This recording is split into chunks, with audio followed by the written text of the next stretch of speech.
This week we are going to hear from Richard Bacon. Richard Bacon's a Member of Parliament, and in fact he is the MP of Parliament, Member of Parliament for Norfolk South, Norfolk, I'm not sure Norfolk South or South Norfolk, where he's been Member of Parliament for 2001 and has had a distinguished career in the House of Commons, both on the European Scrutiny Committee, but now as effectively the, I'm not sure it's called the Conservative lead, but the senior Conservative member of the Public Accounts Committee, the Public Accounts Committee being the primus inter pares most important and influential of all the parliamentary select committees. I should add that Richard was also, he's an alumnus of the school, was a student here, twice, and a major contributor to school events, not just this one, but many others as well. And what he's going to do is to speak this week and next week. This week about the way in which select committees operate, the functioning of the scrutiny process via select committees, and the more general activity of the way Parliament oversees the executive. And then next week, in a little bit more detail, to look at the Public Accounts Committee and its work. So it won't be that separate, I'm sure.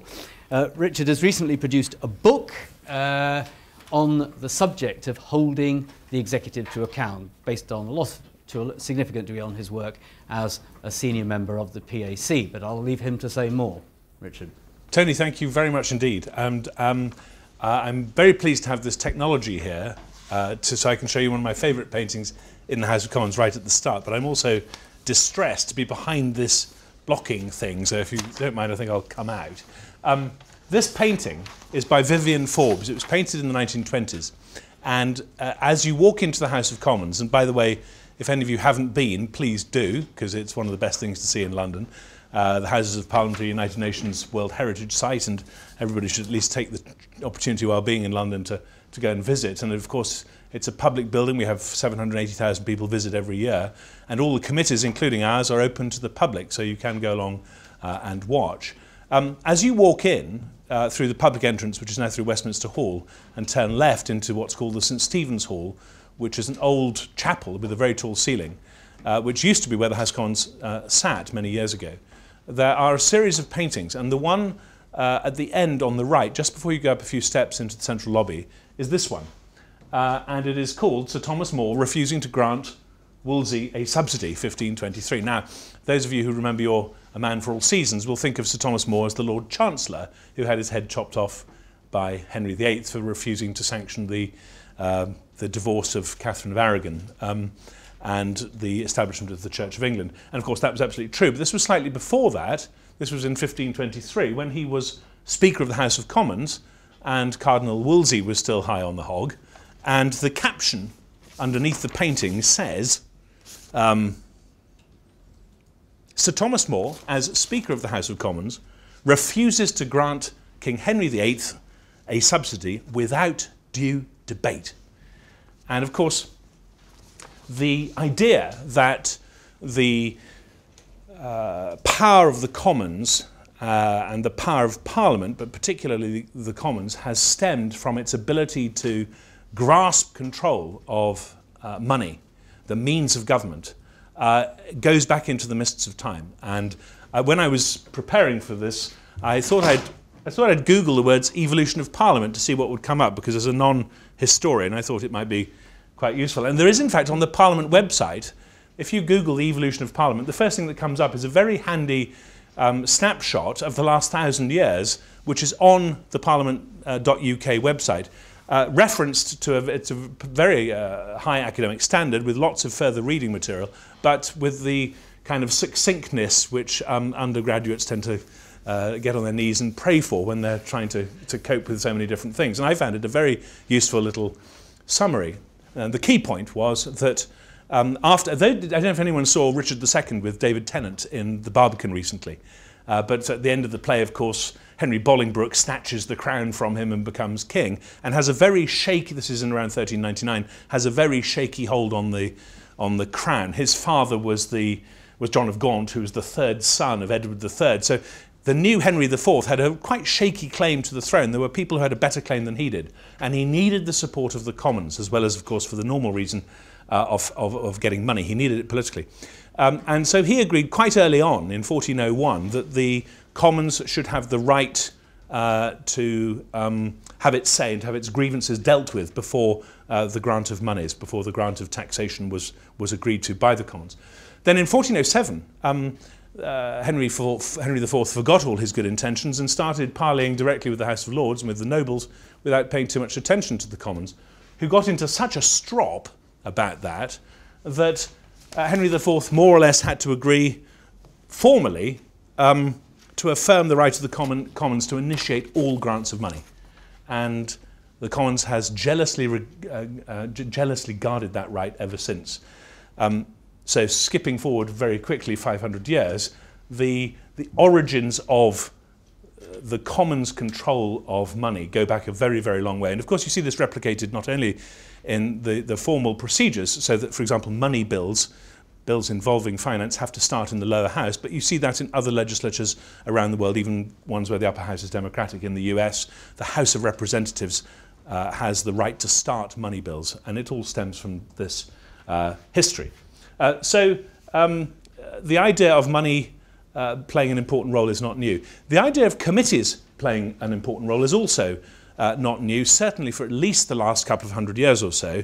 Whenever anyone wanted to do anything in the House of Commons or in the governing classes, they formed a committee. And in the House of Commons, there have been committees for a long, long time. In the last 100 years, more or less the form that we know them now, that is to say, select committees composed of particular members appointed either permanently or for a temporary period ad hoc to look at certain matters. What happened in 1979, which is often seen as the benchmark point at which select committees expanded, was that the then leader of the House of Commons, Norman St. John Stevens, seriously expanded the number of committees. The Procedure Committee of the Commons had suggested in the mid-1970s, in 1976, that there should be a wider range of committees. Hitherto, there'd been a thing called the Expenditure Committee, and it had 7 subcommittees, each of which looked at 2 or 3 different things. So it wasn't that different from what subsequently came about, but there were 14 new departmental committees created that specifically shadowed the departments of state, whether it was transport or health or agriculture. I suppose the biggest change of Norman St. John Stevens, by the way, is an hilarious figure whom you should get to know better. He was a brilliant intellect. He was born in 1929, so he was a Cambridge scholar in the late 40s and early 50s. He went to Cambridge and to Oxford. He was a fellow at Yale. He collected prizes, academic prizes, like most people change their shirt. He was a very, very brilliant individual, but also something of a gadfly and very theatrical and very camp. And by the time the Thatcher government took office in May 1979, he was already nearly 50 years old and was very much in his prime in some ways. He was made leader of the House of Commons, and he got this through partly by charm and by cunning. I was reading about him today.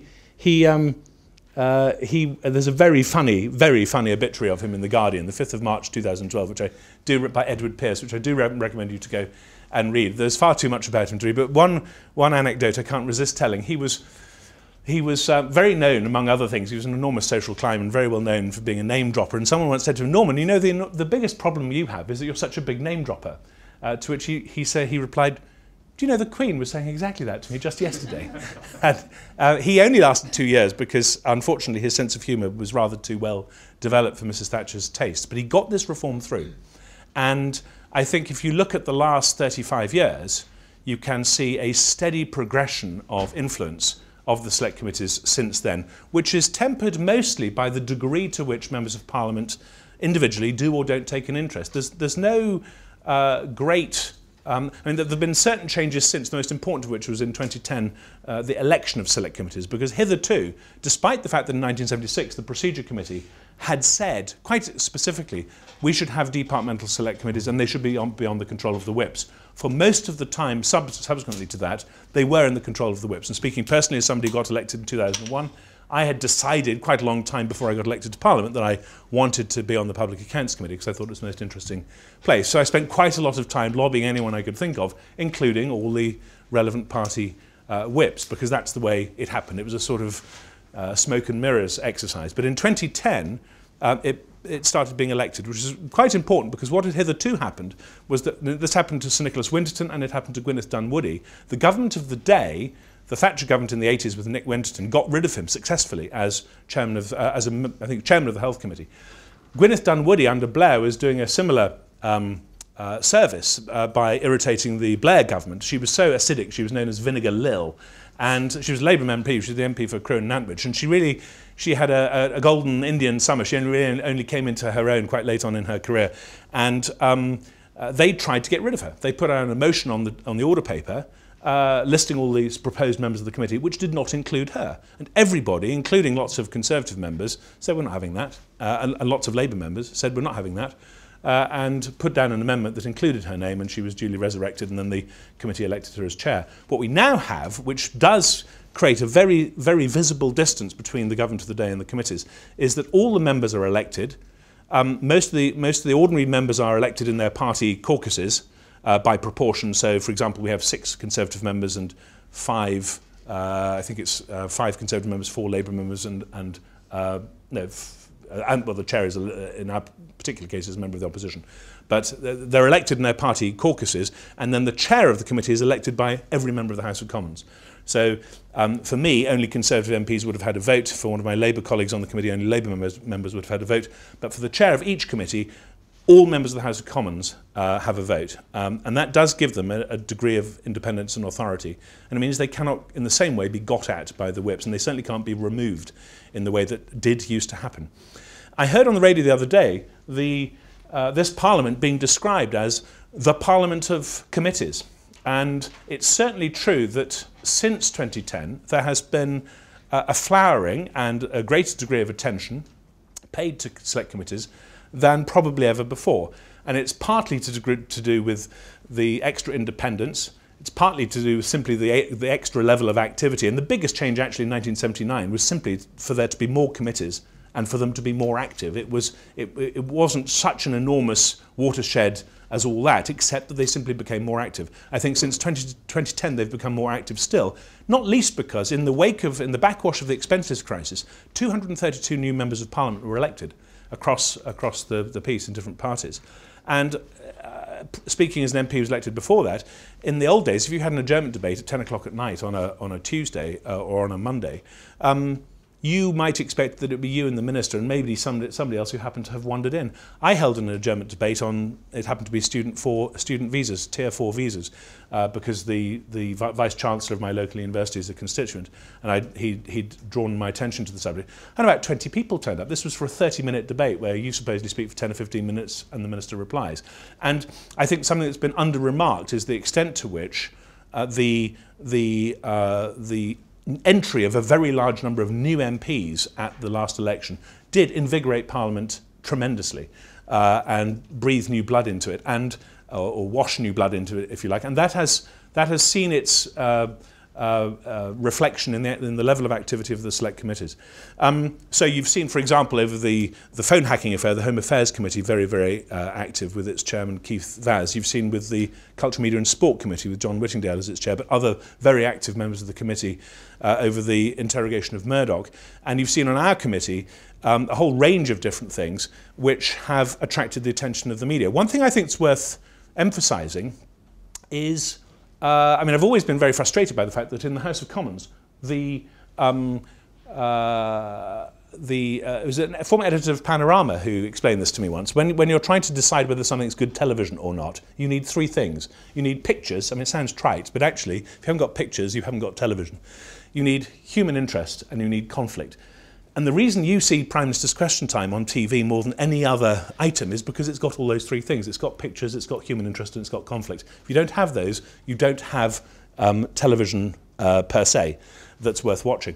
One of the things which can be the case, and I noticed this first in 1987, I happened to be in Washington at the time of the Iran-Contra hearings with Colonel Oliver North, who was this sort of renegade who was running his own operation to help the Contras in Central America fighting against the Sandinistas and selling arms and using the money to help them.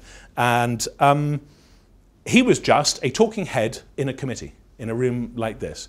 And yet it was compelling television, wall to wall for days and days and days. And I think if the subject matter is right and it's interesting enough, then committees can make very interesting television. And the enormous difference between what we do and what's done on the chamber of the House of Commons, on the floor of the House of Commons, is that if you don't get the answer that you like, in the House of Commons there's nothing you can do. If you're standing at the dispatch box trying to defend the government of the day, and you get asked a clever question, you can give a clever answer, and if you get a round of laughter, you bat it away with a rhetorical flourish, and that's it, because the questioner doesn't get a second bite of the cherry. In a committee system, in a committee structure, you can go backwards and forwards to the nth degree, and that, of course, can make for good television. I'm not saying that it's an unfortunate fact that politics is very often reported like entertainment, but as a member of a committee, it's much more satisfying to be able to drill down and to keep on pressing until you get the answer to the question you asked, rather than an answer to the question to a question that you didn't ask. The Public Accounts Committee is different from other select committees in a number of respects. I mean, it's a very old committee. Tony described it as the sort of primus inter pares committee. Peter Hennessy once called it the queen of committees. And it's very old. It's been going since the 1860s. It was set up really at the behest of Gladstone, because for years the Royal Navy 150 years ago was, I suppose, the equivalent of a very large uncontrollable computer project. They could never keep a handle on the costs of the Royal Navy. They were always running out of sight. Of course, it was an enormous operation, the Royal Navy. They had a very large number of capital ships, and I might add a much smaller number of admirals. And of course, we've now managed to reverse the position quite successfully. But it was very difficult to keep a handle on it. And the impetus for the existence, for the creation of the Public Accounts Committee, came very much from the Treasury. And when we have witnesses, we have a horseshoe table, a bit like this would be if it just curved around the end, with the members of the committee and the Treasury sitting together. The representative of the Treasury sits with us, and on the same table around the horseshoe sit the representatives of the National Audit Office.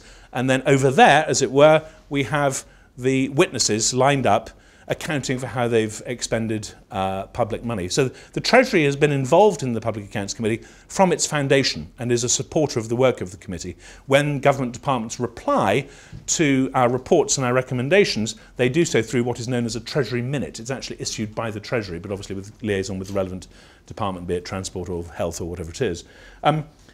We're different from the other committees in that most select committees, to take an example, transport or defence, will have a committee clerk who is the equivalent of a senior civil servant, except that they are officials of Parliament, they're officers of the House of Commons, and who make their careers as parliamentary officials, and then some other support staff who may number 3 or 4 or 5. I mean, the European Scrutiny Committee has 16, and that's considered big because of the volume of paper that comes through from Europe the whole time. Most select committees are very, very small. They now have a thing called the scrutiny unit, which helps the select committees and which is supported by, among others, the National Audit Office. But really, the operation is very, very tiny. If you go to Washington, as our committee did, our chair, Margaret Hodge, again, a graduate of this school, was salivating when we went to the House Committee on Government Oversight, because there are 120 staffers, most of whom are lawyers, it seemed to me, 80 for the opposition, 80 for the majority party and 40 for the minority party. We have, I think, on our committee 4 or 5, like all the other committees. But the difference for us is that we also have the National Audit Office, which has over 800 staff, and they have a whole range of specialists. They have, as you would expect, auditors. In fact, people join the National Audit Office as an alternative to joining one of the big 4 accountancy firms, and they are trained and they become chartered accountants. They learn all the disciplines of auditing, but then they can go off in a much broader range of directions. And roughly 3/4 of the staff in the NAO, this is very rough, do the financial audit for about 560 or so different accounts of different government bodies of various kinds, everything from the Department of Transport to Department for Transport to the NHS Litigation Authority and various other bodies in different departments, because there are all kinds of arm's length bodies and subsidiary bodies that have their own set of accounts. It does all those audits, but there are about 200 people in the National Audit Office who do what are essentially value for money studies. And I suppose one of the biggest distinctions to make between in the NAO is between, on the one hand, the financial audit people and what we call VFM, value for money. And what we do, and this has changed quite a lot in the last few years, in the 1970s, when the committees weren't so active, our committee met in secret and spent most of its time looking at the resource account. Well, they weren't resource accounts then, but looking at the accounts. What we do now, 95% of what we do now is value for money. That's to say, we look at detailed reports which assess and analyse how effectively and efficiently and economically, the famous 3 E's, effective, efficient and economic, the government has been in using taxpayers' resources, taxpayers' funds. And that takes up virtually all of our time. We can look at the accounts, and we do look at the accounts, and they can throw up some very interesting examples. Usually we rely on the National Audit Office, who then draw to our attention things that they think we should particularly look at. So, for example, one year the Foreign Office accounts showed that a whole load of satellite phones had been stolen in Iraq, and somehow the fact that they'd been stolen wasn't particularly, it was logged, but then no action was taken. So when a £600,000 phone bill came in for these satellite phones, because they'd been being used to phone up betting lines and sex chat lines, the Foreign Office just got out the chequebook and wrote the cheque for £600,000 without sort of thinking too hard about it. So we ended up having a hearing about that. They also had a big fraud that had been going on in the embassy in Tel Aviv for many, many years, completely undetected. In the Revenue and Customs Prosecutions Office, which was a separate body where they hived off the prosecuting responsibilities of HMRC, the Revenue and Customs, into a separate standalone body with its own legal director.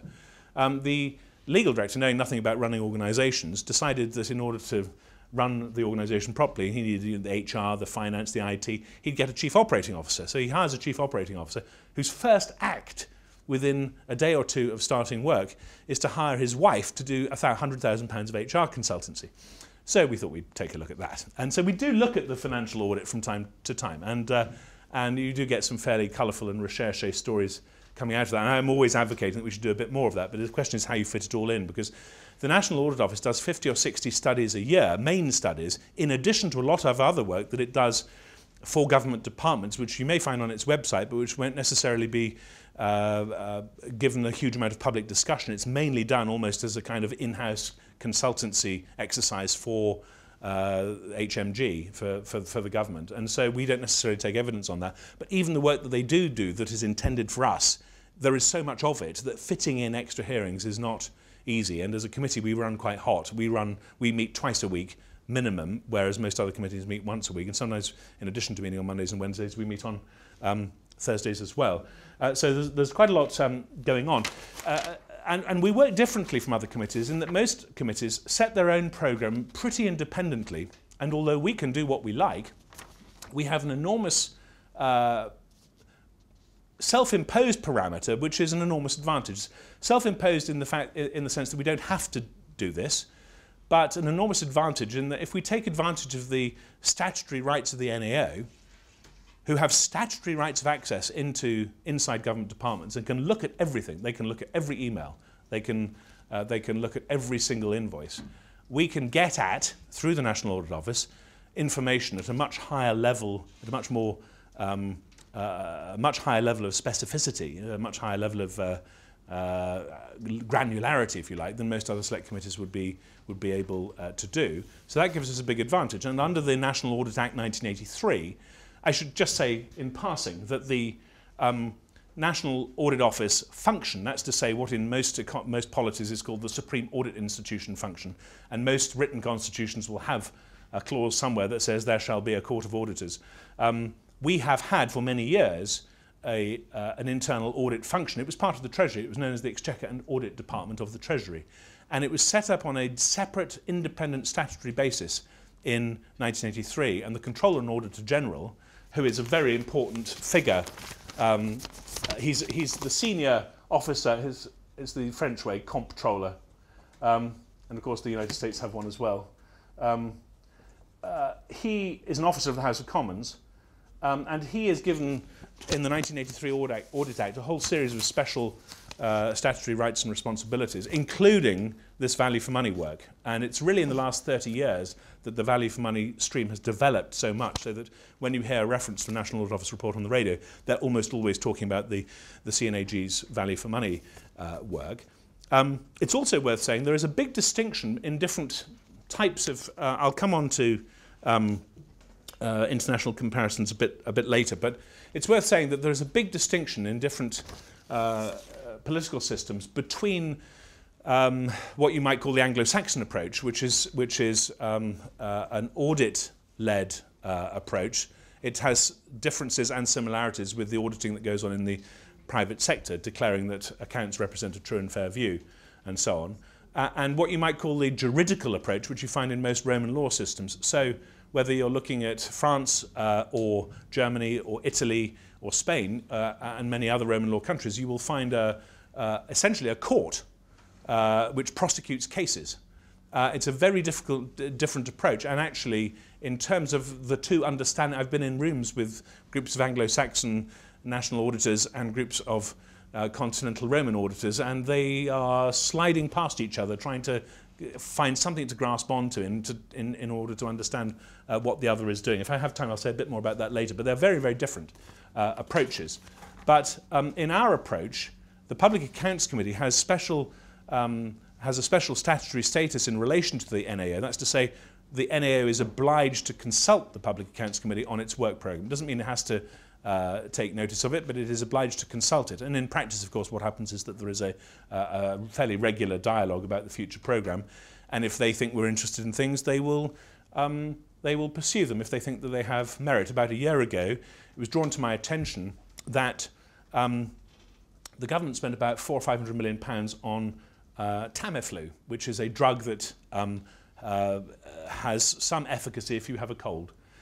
It has many of the properties of many other drugs in that it will reduce flu symptoms slightly, and there's very clear evidence for that. But the reason they spent 500 million quid on it is because of the desire to have a stockpile in case there was a pandemic flu.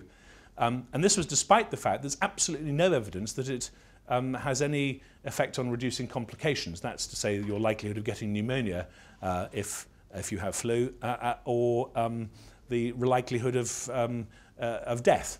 There's no evidence whatsoever that it has any effect on any of these things, but we still spent many hundreds of millions of pounds on it. And the editor of the British Medical Journal wrote to the chief executive of NICE, the body that looks at whether drugs are value for money, the National Institute for Clinical Excellence, and said that they should withdraw their approval of Tamiflu until there were more evidence. And I wrote to the Controller and Auditor General about this about a year ago and said, I think you should look at this. And last summer they produced a report and we took evidence on it, and then we did our own report, which was actually only published on January the 3rd this year. And the consequence of that was that because there's a much broader issue than just Tamiflu, it turns out that many of the world's largest pharmaceutical companies do a great deal to control access to the evidence base of many tested drugs. So that, for example, if you do 12 major trials on a drug and 10 of them say nothing helpful and 2 of them say something that might be mildly helpful, you can publish the 2 and not even mention the other 10. And while you are obliged to give to the regulators anything they ask for, they are so swamped that they don't always ask for it. And so drugs companies are able to manipulate and manage the evidence base and make things look rosier than they actually are. And this is for those of you interested in science journalism, this is a thing that's been raging in the scientific community for many, many years. But it was just an example, just one example of how the interaction between members of the committee and the NAO can make something happen that then subsequently brings something into the public domain or into wider debate. And I can think of lots of other examples where people on the committee have pursued particular interests, and that's resulted in further study and work by the NAO. Just keeping an eye on the time, but the NAO, and I do recommend, I really do recommend that you have a look at their website, because it's just an absolute smorgasbord. If you're hopefully this will do it. Yes, here we go. The National Audit Office website is just an enormous resource. if you go into the search engine, if it'll just wake itself up for a second, if I just go cross-cutting like that, for Internet Explorer stopped working, only good.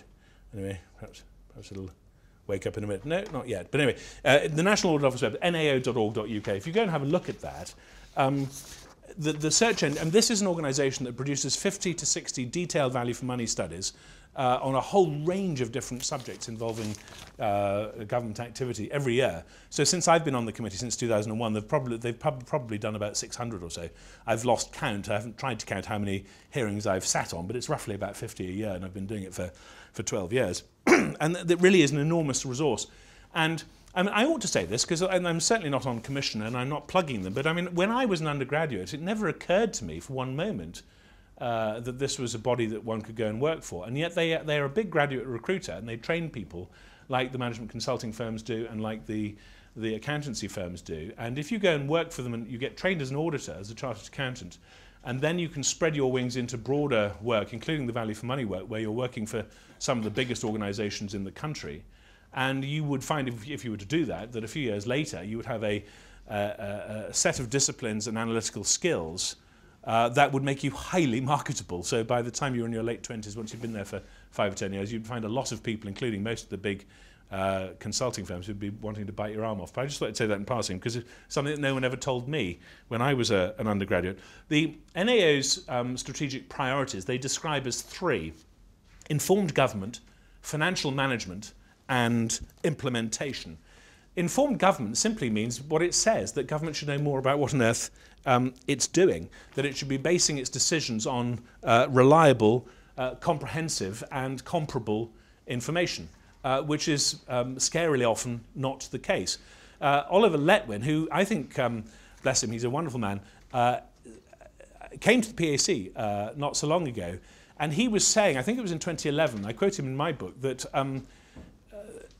there being so little information in Whitehall about what was going on in Whitehall was the most staggering discovery that he had made in the 10 months since taking office in 2010. So I think it was in early mid-2011 when he said this. But he'd actually been working for Mrs. Thatcher in Downing Street in the 1980s. So part of me thought perhaps he should have known better, because this is a long-running theme. The fact that it's very difficult to get a hold of high-quality information in Whitehall, and it's particularly difficult to get a hold of high-quality information about how much things cost in Whitehall, which makes it more difficult to make informed decisions, is one of the hardiest perennials that you will find.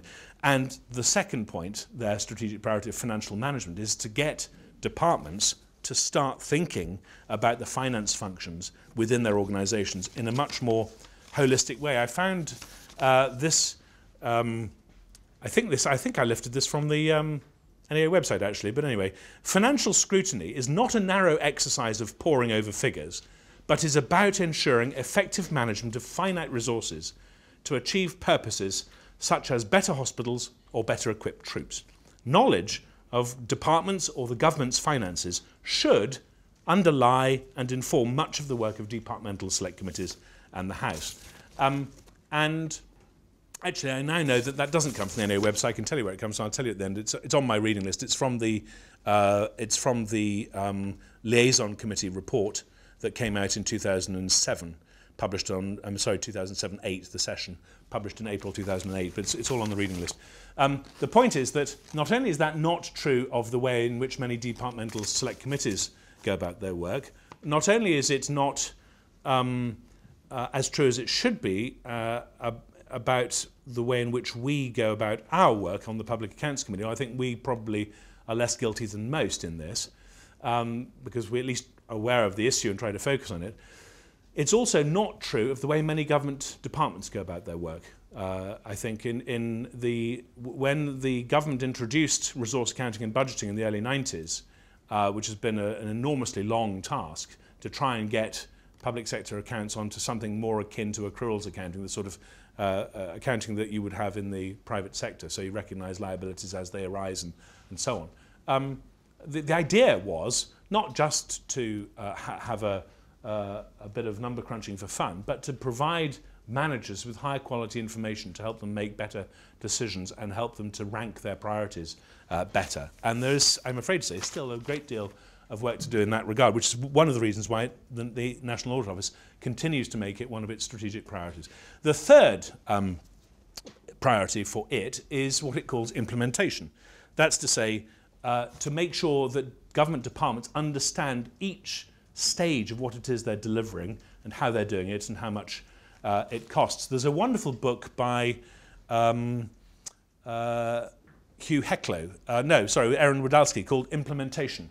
The subtitle, which goes on for about 3 pages, but it's something like how great expectations in Oakland are dashed in Washington, or the subtitle is, or why it's amazing that federal programs work at all. And I have to say, after 12 years on the committee, the astonishing thing for me is not that so much goes wrong, but that anything works at all. And actually, most of the time, I don't know if you ever think this watching all the cars on the street, but it's almost like ballet. Most of the time, they don't crash into each other. And most of the time, benefits are paid when they're supposed to be, and pensions are paid when they're supposed to be, and soldiers' wages and nurses' wages are supposed to be paid. It's when there's change that things tend to go wrong. And government's very bad at dealing with the consequences of change. In fact, government is as bad at dealing with the consequences of change as it is good at introducing new change and having new ideas. So implementation really is simply what it suggests. If you're going to do something, figure out how you're going to do it, what the consequence is going to be, what it costs, and when you'll do it by, and figure out all of that before you start. I'll say a little bit, I've got a little time left, so I'll say a little bit about the specific role of the accounting officer, the permanent secretary of a department, in relation to public money, then talk a little bit about some of the inquiries that the Public Accounts Committee has undertaken at the behest of, on the back of reports by the NAO. Every government department has what is known, or every major government department has what is known as a permanent secretary, strictly speaking, a permanent Under-Secretary of State. They are it's the senior rank in the domestic civil service, or indeed in the diplomatic service as well. The top rank is permanent secretary. And if you are a permanent secretary, not all permanent secretaries are accounting officers, but if you're a permanent secretary in charge of a department, if you're the permanent secretary for the Department for Health, or if you're the permanent secretary for the Department for Transport, you have legal responsibility to account to Parliament for the effective and efficient and economic use of resources. And if you believe that your minister is about to spend money in a way that's irregular or improper or doesn't meet the basic tests of value for money, and I should say in parentheses that the concept of value for money is necessarily somewhat elastic, because at the end of the day you have to feed into that equation some sense of somebody's political priorities, because somebody will think something is value for money if it keeps lots of unemployed people off the street and in training, whereas somebody else with a different set of political priorities might think of a completely different way of achieving the same end that would be anathema to the first person. So the value for money concept is, to a degree, elastic, but sometimes it is so obvious that what a minister is proposing to do is completely outside the bounds of what anyone would consider reasonable, that it is the legal responsibility of the accounting officer. And there's an enormous document, which I've not put on the reading list because you would never read anything else if you tried to, but it's called Managing Public Money. And when you become the civil service head of a department, or when you become an accounting officer in any other respect, the vice-chancellor of a university is an accounting officer, the chief executive of a foundation hospital is an accounting officer, then you are given a copy of Managing Public Money, together with a scary letter from Her Majesty's Treasury telling you what your responsibilities are. And so, for example, when, as Secretary of State for Trade and Industry, Patricia Hewitt wanted to give money to MG Rover because they were about to hit the buffers. This was in, I think it was in April 2005. It was around the time of the general election. The general election was fast approaching, and they needed £6 million just to pay the wages for another week. And everybody, including all the political parties, said, yeah, good idea, we'd better do that. It wasn't a politically contentious matter. But she also wanted to respond to the company's idea of lending it £110 million of public money. And it became perfectly obvious that this was not a good idea, so much so that the then senior servant in charge said, and she told our committee subsequently, that had the Secretary of State pressed the point, she would have demanded a letter of direction.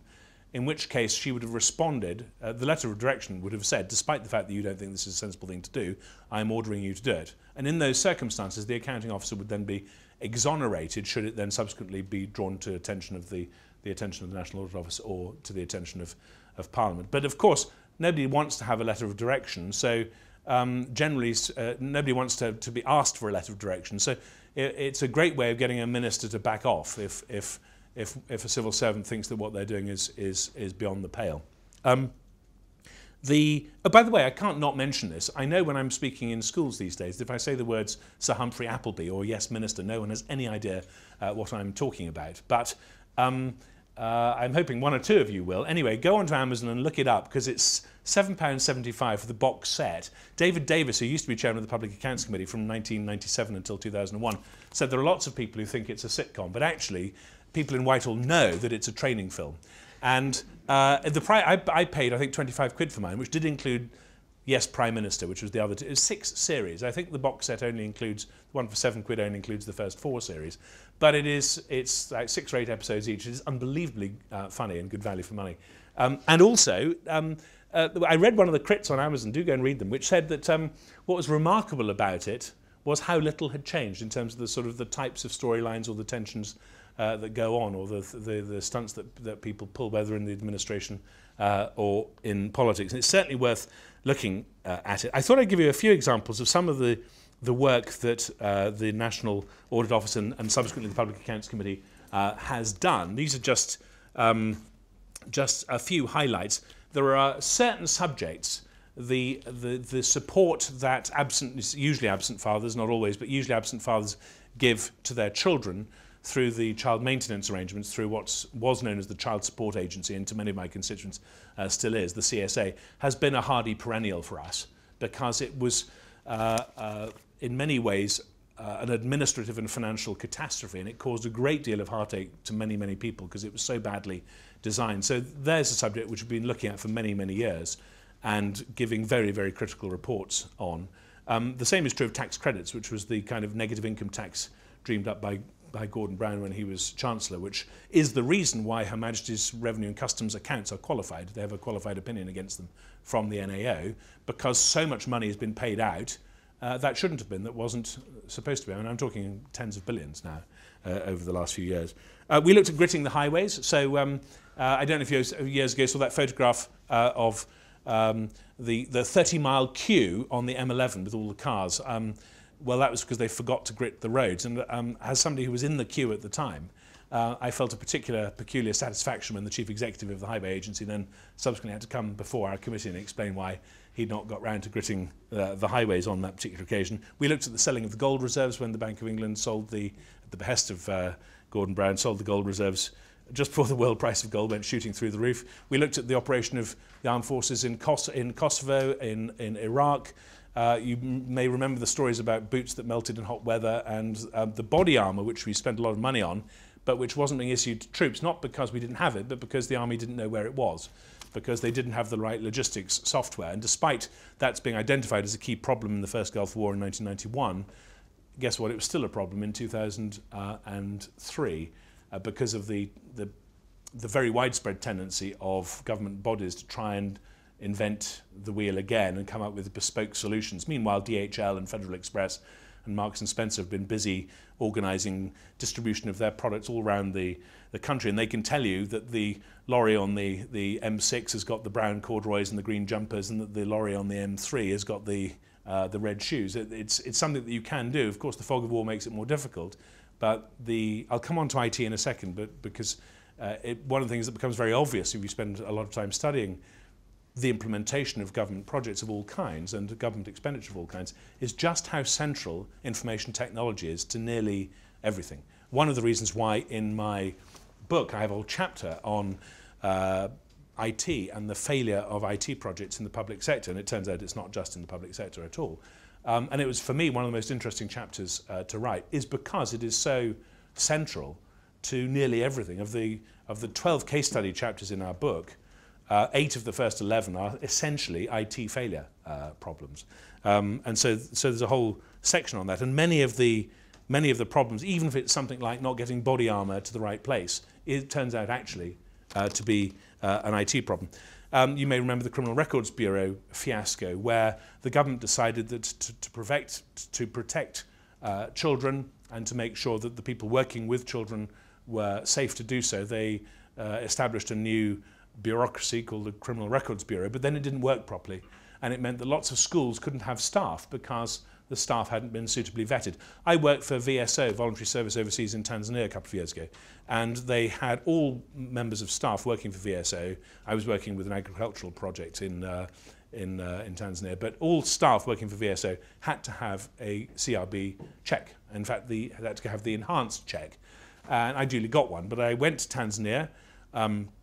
I was there about 2 or 3 weeks. I then came back. About a month later, I got a letter, dated a month later, saying your enhanced CRB check has been approved. A lot of what it does is the triumph of form over substance, and it actually, in many cases, has caused a lot of damage to institutions like schools and nurseries that are trying to staff up their activities. And so we looked at that. More recently, we looked at the franchising operation for the Intercity West Coast main line. You may remember that the government was awarding a new franchise, and there were 2 contenders in the final rounds, First Group and Virgin with Sir Richard Branson, who, because he was losing, using his great talent for publicity, made a big song and dance out of the fact that he was losing. And I think many people, at least at first, thought that he was making a song and dance was because he had a great talent for publicity. It turned out that he was making a song and dance because he was right and the Department for Transport was wrong. And it turned out that the Department for Transport had been given legal advice by its own legal advisors that its proposed way forward was almost certainly unlawful and open to challenge in the courts, but that this information had somehow never managed to filter up to the people at the top of the department who were making the decisions. So we looked at that.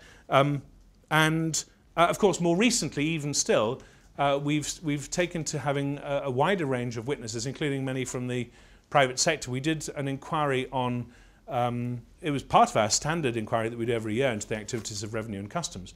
And we were getting very unsatisfactory answers on the whole issue of how certain tax-paying corporations had been conducting their affairs, particularly Vodafone and Goldman Sachs. And the Revenue and Customs had made some mistakes and was not that candid about coming forward, at least to start with, in what those mistakes had been. And as we dug deeper, we found the situation less and less satisfactory, so we kept on calling them back, and it blew up into quite a major issue. And before we knew it, tax dodging was being discussed at the G8 in Moscow, and then we had Google and Starbucks and Amazon along. Before we knew it, people were walking past Starbucks and going along to Costa Coffee because they thought they were they were a better corporate citizen, they were more likely to pay their tax.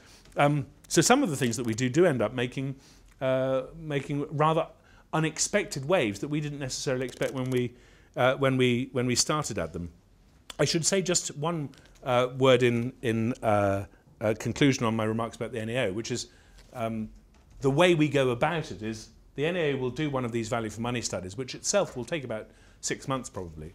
I think the Tamiflu one took about 6. It was a fairly short one, but they're pretty rigorous. They're done to a very high, what you might call an academic standard. They're done to a very high standard, and the facts in the report are agreed with the department and signed off as to accuracy, so that there's no later argument about whether what we're talking about is true or not.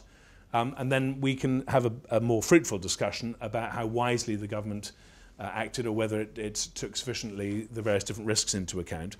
And the accounting officer has to come before our committee and defend his actions based on our analysis and the questioning that we do of him, based on the report that we've had from the National Audit Office. And then in due course, we publish our own report, which has a series of recommendations, which is a separate report, but usually has the same title as the original NAO report. And we make recommendations to which the government then in due course has to respond. I'd say a little word about IT, because so many of the projects that we look at involve IT. And I suppose, I mean, actually, there's a whole chapter in my book on this, but the genesis of the book was essentially sitting there wondering how it can be humanly possible that intelligent people can get this wrong this often. Since such a large component of these projects involves IT, I was naturally drawn to looking at the whole IT space and the way in which people get things wrong there. And I mean, I didn't know this until relatively recently, because when we think of engineers, we generally think of mechanical engineers or electrical engineers or civil engineers or structural engineers or even aeronautical engineers.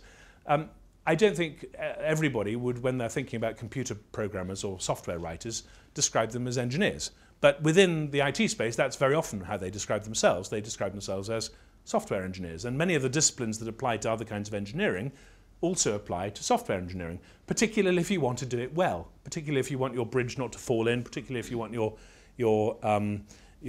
code to be clean and not cause the telephone system that's relying upon it to crash.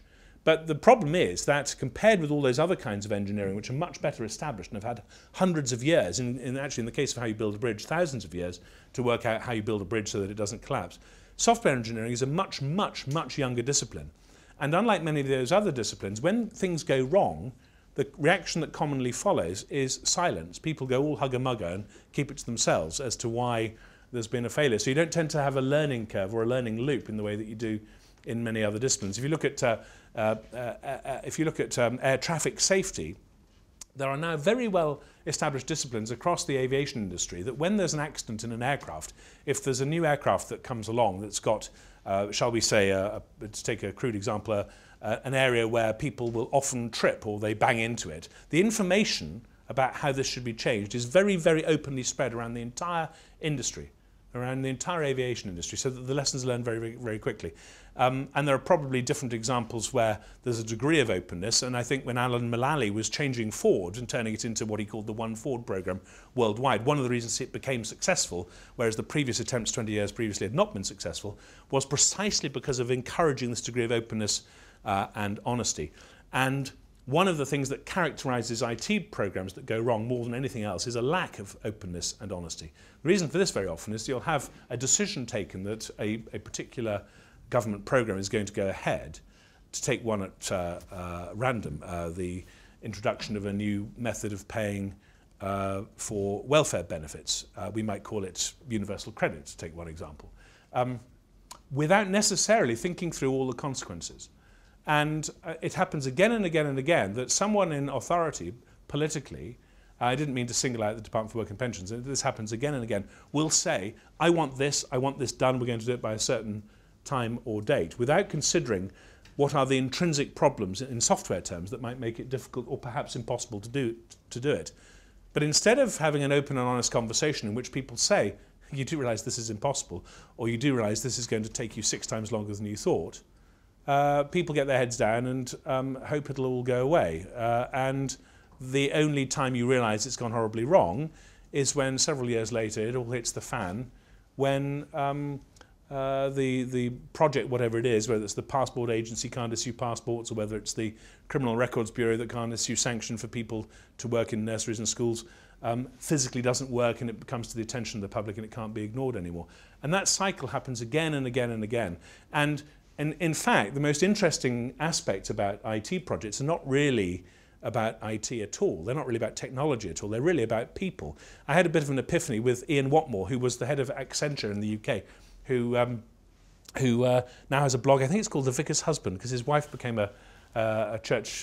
became a vicar, and he left the cabinet office where he'd become a mandarin to spend more time with her.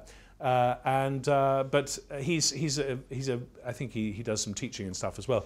But he said the reason why IT is the place where all these problems are found out is not because necessarily there's anything special about IT, but simply because IT is where you codify that which has been decided. And if that which has been decided is not clear enough, and you haven't set the parameters properly, or if you haven't allowed enough time, or if there's still quite a lot of ambiguity in it, then that's what you have to codify. And machines, as he put it, machines are very bad at handling ambiguity. Now, as it also happens, the big difference in many cases between politics and government, the big difference in many cases between the successful management of large organizations and the need to get re-elected according to electoral cycle, an electoral cycle. Very often that has a great deal to do with one's appetite for, or lack of appetite for, ambiguity. And if you think about it, I mean, I think it was von Clausewitz who said that war is merely the continuation of politics by other means. Well, the corollary also applies, that politics is the continuation of war by other means. It's how we get on with each other without fighting and hitting each other. And so if you're in politics, you're trying very often to get people with not just differing points of view, but sometimes conflicting points of view to agree. And sometimes when you're doing that, ambiguity is exactly what you need. You need to. Tony Blair was supposedly famous for this. People could walk into his study and they'd walk out thinking he completely agreed with them, and everybody would do the same, even those on completely opposite sides of the debate, because he was so silver-tongued and skilled at it. And there does come a point when you have to say yes to somebody and no to somebody else. But there is an intrinsic problem in the political space, in the political world, that you're dealing with an area where ambiguity is very often very useful. But when you're trying to manage things and implement things, ambiguity is very often a big problem. I think that I shall stop there, except for one thing, and that is to go through the reading list a little, because there's a lot of stuff out here. And this reading list is, Tony very kindly put my book on it, and who am I to strike it off, he having put it there. But there's a lot of material out there, far more than one can digest. And I just thought I hope everyone's got a copy. If you haven't, there are some here. That's the back row. You take one, pass one on if you haven't. I think a lot of other people have already got one. I just thought I'd spend 2 or 3 minutes going through the reading list, and then perhaps we can turn over to Q&A. So apart from the book, which I mean, I'd recommend it for a couple of reasons. The first reason probably is if you are interested in the role of IT in why projects go wrong, because the chapter on that is as a standalone chapter, I think it's an odd thing, I think, as somebody who twice studied political science at this school, how odd it is that there are so few books on politics and government that talk about IT and its role in things. And yet when you look at government and why things go wrong, IT is central all the time. So, I mean, as a standalone chapter, I think it's not a bad starting point to start examining that. The second thing I'd say is, and again, one of the bits that I found most interesting, I wouldn't read all the case study chapters one after the other, because you'll be so depressed you'll be wanting to hit the bottle or something. But there are individual case study chapters on some of the topics that I've mentioned and some others, which, if you're interested in those areas, are worth perhaps looking at. The second thing I was going to say was, if you're interested in the difference between administration and implementation on the one hand and its requirements, and the tension between what Richard Mottram, lecturing at this school, actually called the tension between the management of large organisations on the one hand and the requirements, the very different requirements of politics on the other, that is really what the last 3 chapters or so are really all about. And the concluding chapter really says, which is really an exploration of behaviour. It wasn't until I'd finished writing the book that I really realised I'd written a book about organisational behaviour. And I'm finding, to my great surprise, that some of the people who are most interested in it are actually people in big consulting firms who are dealing with management inside organisations. I was speaking at Price Waterhouse recently, and I went into this dinner, and there were 50 copies of the book, one on each place setting. I thought, this is the kind of dinner I like speaking at. So, I mean, if you're interested in organisational behaviour, the other thing I'd say is the bibliography. There's a lot more material there, so I'd potentially look at it for that. The second point, but long before I wrote the book, this was a speech, this was a paper that I gave at a symposium some years ago, organised by the OECD in Turkey. And this really looks at the whole area of legislatures and financial scrutiny, and the way in which the system is supposed to work, and the way in which our system is much weaker, despite what I was saying about Henry IV, the way in which our system is much weaker in controlling the executive through controlling its access to money than many other legislatures around the world. Not least because, actually mainly because, our executive is in a way a subset of the legislature, and because we have such a weak form of a separation of powers, you can't really govern in this country unless you control the legislature, and therefore the legislature's, in effect, its financial powers have been in many, many ways denuded, and it is in some ways an outlier in legislatures around the developed world in terms of its day-to-day level of input into the budget. and the spending decisions of the government of the day. There are two other pamphlets on there, both by Brazier and Ram at the bottom of that section, which are both available on the web. They're Hansard Society documents, which I think are very, very much worth a look at. Again, in this space about the extent to which legislatures do or don't control their executives. There's a wonderful chart from the IMF in one of them, which points up the extent to which we are an outlier in the UK. The book by Christopher Hood, Regulation Inside Government, this is very important for a different reason that I haven't really talked about. I might talk about it next time if I have a chance. And that is the extent to which within government you have regulatory or inspecting bodies that check up on what government is doing. We're familiar with the idea that in the regulated industries such as electricity and gas and water, you have Ofwat and Ofcom and all the rest of them, so that industries that are natural monopolies have forced and created competition and a considerable degree of price control. This is something different. This is about the prison system saying we need an inspectorate of prisons with a chief inspector, Her Majesty's Inspectorate of Prisons with a chief inspector of prisons. We have one, we have a chief inspector of probation, we have a chief inspector of education, Ofsted. We now, following the mid-Staffordshire hospital crisis, very recently we've got Professor Sir Mike Richards, who is now the chief inspector of hospitals. And this is a quite important theme inside executives, and you will see this in the States. You will see, if you go into the Pentagon, there's an office called the Office of the Inspector General, who has a whole series of statutory obligations in rooting out what's going on and sort of internal tension inside the Defense Department in the US in terms of making sure that money is properly spent and not misappropriated. So that's a big area which I didn't really talk about, but that's what that book is about.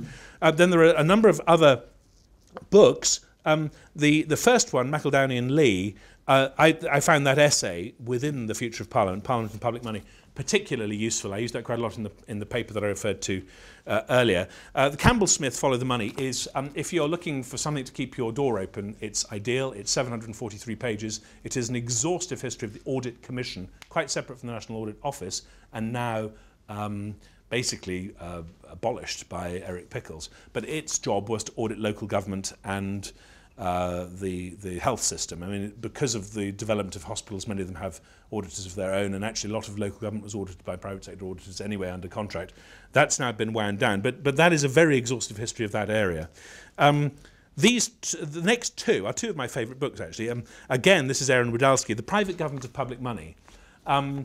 It's a classic text from the early 1970s. There was a new edition in 1981, which is really about the way in which the system works from the inside in terms of the human relationships.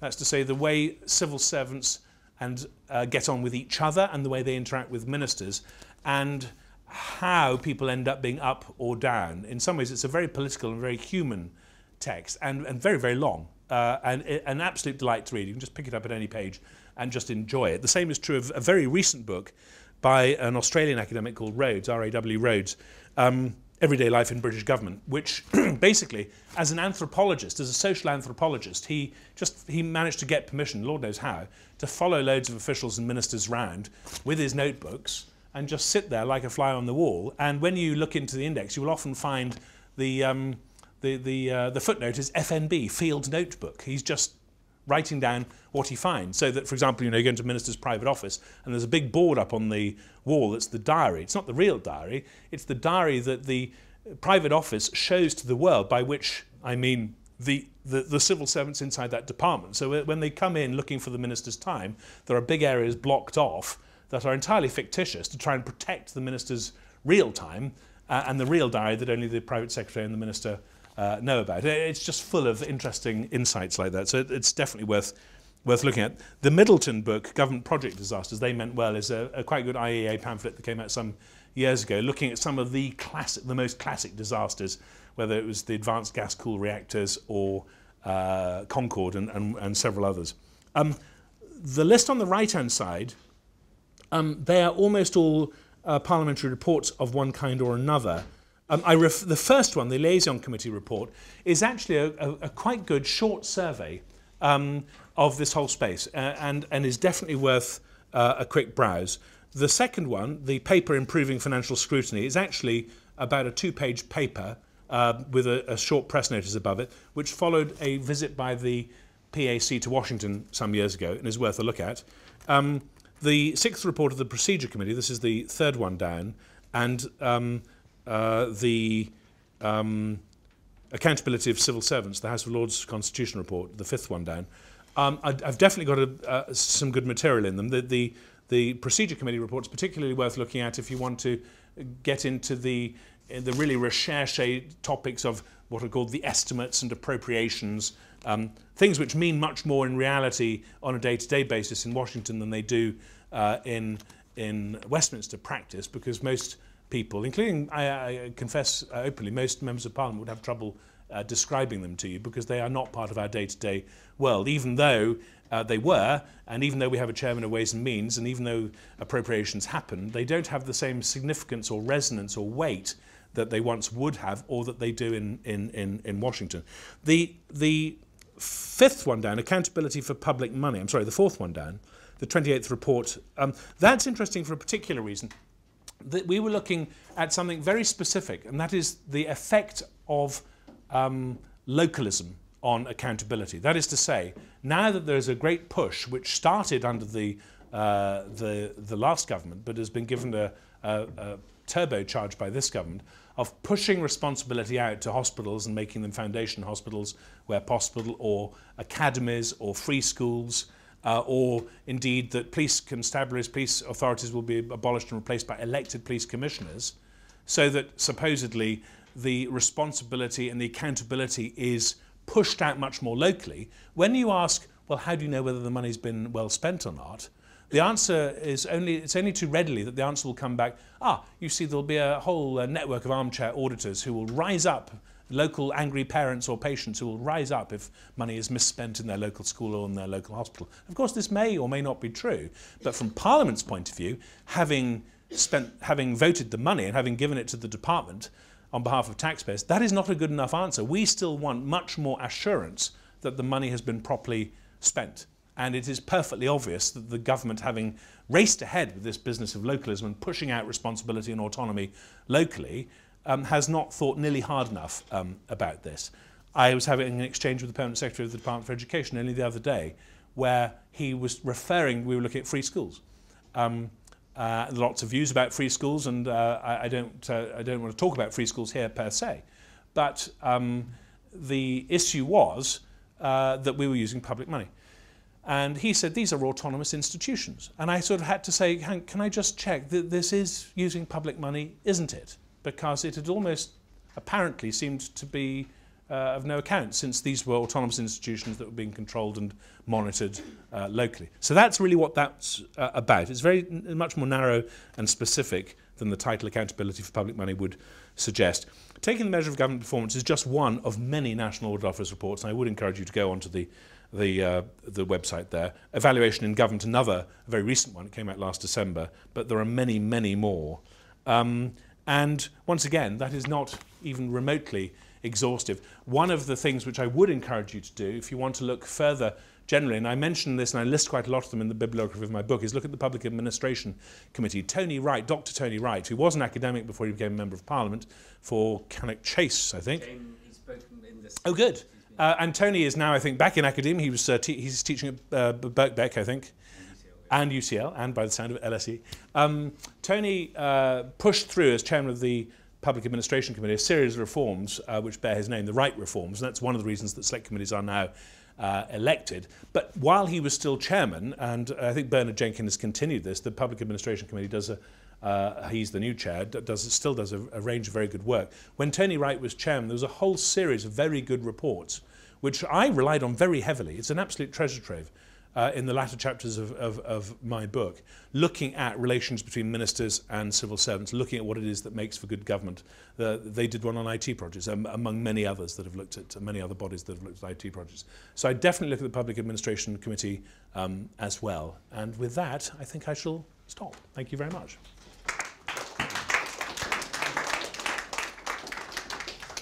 Thank you very much. Right, now, questions? Joe? Just to repeat for the, just check it's captured, I won't do it all. The question is about the extent to which the abolition of the Audit Commission has implications for the future audits and accountability of public money. Well, it's a very, very big and important area. The Audit Commission, as was, ended up with about 3,000 staff. And in addition to that, it contracted out to private sector auditors, some of the big accounting firms whose names we're familiar with, to actually do the audits on many local authorities around the country. And when it was set up, I think because local government, despite the fact that constitutionally we're absolutely clearly a unitary state and Parliament could choose to abolish a particular local authority whenever it wished, occasionally has done, sometimes with very, very damaging consequences or with a lot of noise going on. Just look at Ken Livingstone and the battle to save the GLC in the early 1980s. Look at the problems that were caused when Peter Walker tried to merge counties together like Hereford and Worcester in the early 1970s. There's been this sort of assumption that despite the fact that constitutionally there is no legal impediment to stopping Parliament doing what it's like, practically speaking, and for reasons of history and geography and culture, local government does have its own space in our system, and that it is autonomous and that it should be responsible to its own local citizens through the ballot box, and that therefore it should be audited in a way that's separate. And that was the idea of having the Audit Commission. So when the idea came along of abolishing it, I was quite concerned, and I'm bound to say this is something that's still on my radar. What the Control and Auditor General's and what the National Audit Office's role will be in the future, I think is something that we're going to see evolve and develop. One of the things that the NAO, I think, was extremely concerned not to do was suddenly take the 3,000 members of staff who'd been working in the Audit Commission and, as it were, take them all on and become an enormous bloated organisation. When the Audit Commission, as it was, had become an organisation that had been very highly criticised. And so what the compromise was that the NAO would provide guidance and would provide advice and would do studies that were of a generic nature that local authorities could learn for. And that was something with which the Local Government Association, the body representing local councils, was also more happy. They didn't want the NAO stomping around in its great size 12s any more than the NAO wanted to do it. But from the point of view of the taxpayer, the question still arises, well, hang on, who's making sure that it's done adequately enough? And the reason why corruption is a particular concern I do think we have a pretty clean system nationally by the standards of most countries, but the reason why there's always been more concern about corruption in local government than anywhere else is because you can, with one of those, turn a piece of land from £5,000 an acre to £500,000 an acre. The planning function, which sits with local government, has with it almost the ability to print money. And by the granting or withholding of consent to planning permission, you can create enormous extra value. And then there's a risk that will be spread around in a corrupt way. So the answer is, I don't know, but we're going to be watching it quite closely and seeing how it evolves. And the CNAG has the powers to go further should he feel the need to do so. But it's certainly, it's an evolving situation. Okay. I mean, I don't want to say there's no auditing going on, because there is, and the private sector auditing, but the auditing firms that do it can't cherry pick. They have to do a whole basket of local authorities. They can't just pick the good ones, and they have to rotate. So there are some safeguards, but it's one to keep watching. Josh. Great. So the question, just to repeat, I'm sorry, it's only because for the TV, just for the camera. The question is, would it be possible to move to a more zero-based budget approach, both for departments, but also therefore the PAC in looking at their value for money? Yes, it probably would.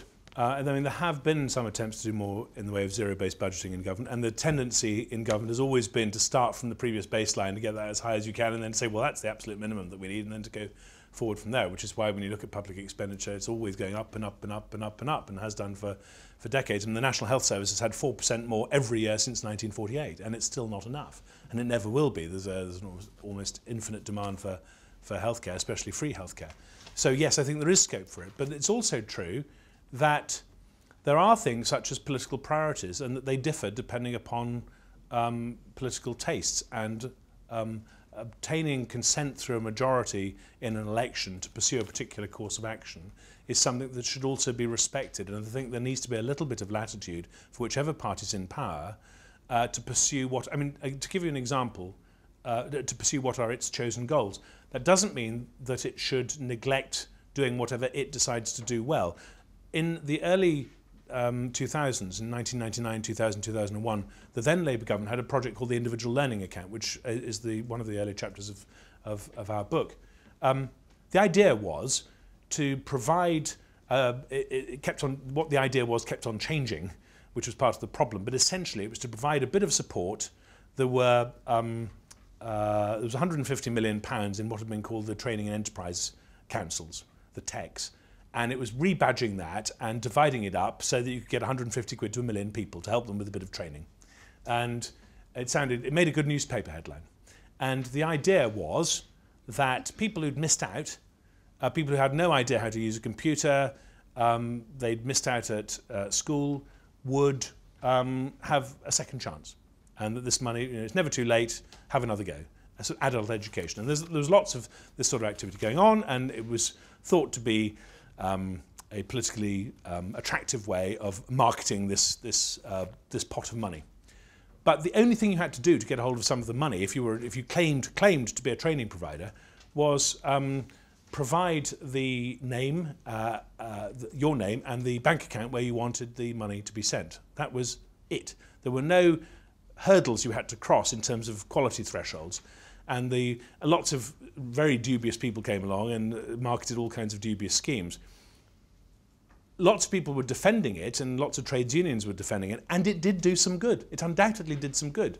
And I guess the issue is whether you thought it was the best way to spend the money, or whether it might have been better targeted by spending the money by giving it in much larger amounts of money to much smaller numbers of institutions, was a political decision that itself would have had costs, because it might well have been a lot more cheaper and effective and efficient to give it to a smaller number of larger institutions, highly respected institutions, but it would not necessarily have allowed the same degree of innovation. But if you're going to go down that route, which might be more expensive, you could still argue for it and say that it was going to be value for money, so long as you did some of the basic checks, so long as you made sure that it wasn't incredibly easy to defraud.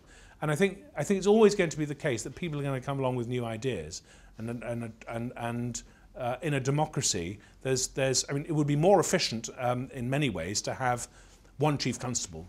In fact, they've done this in Scotland. They've got one police force. We have 43 constabularies across England and Wales. Why not have one? A management consultant might come along and say, well, we only want one chief constable, would be much, much better.